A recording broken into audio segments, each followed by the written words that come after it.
The Chiefs beat the Steelers last week in dominant fashion, and now with a fourth straight trip to the AFC title game on the line, they'll look to slow down Josh Allen and the Buffalo Bills in primetime.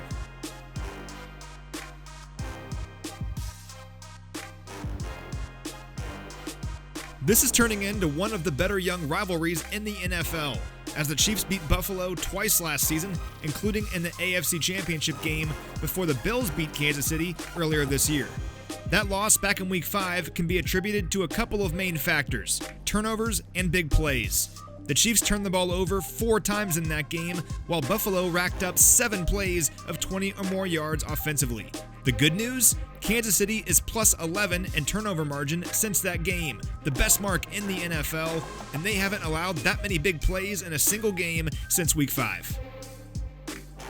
It's also worth noting that the Chiefs were missing Chris Jones and Charvarius Ward in that game.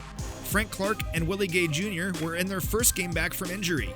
Juan Thornhill had yet to emerge as an every-down player, and Melvin Ingram was still a Pittsburgh Steeler.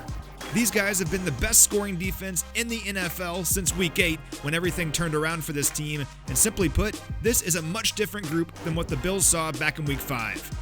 They're coming off a tremendous performance too, as the Chiefs forced 7 punts in last week's win over Pittsburgh.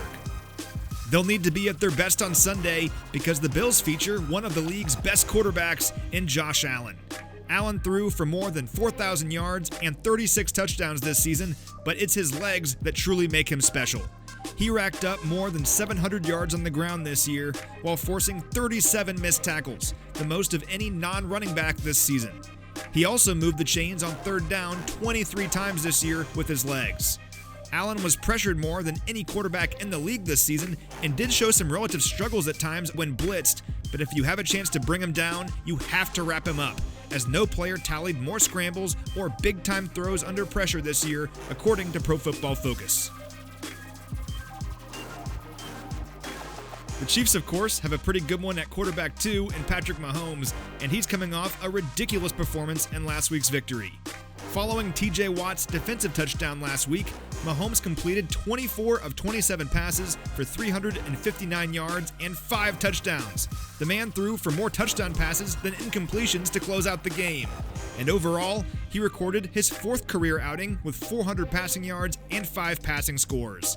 That's the most such games in NFL history, more than Manning, Marino, or Montana, and get this, since 2018, the rest of the NFL has 4 such games combined.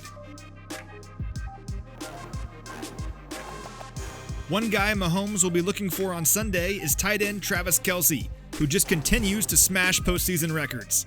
Kelce is one of just 16 players in NFL history with at least 1,000 career receiving yards in the playoffs.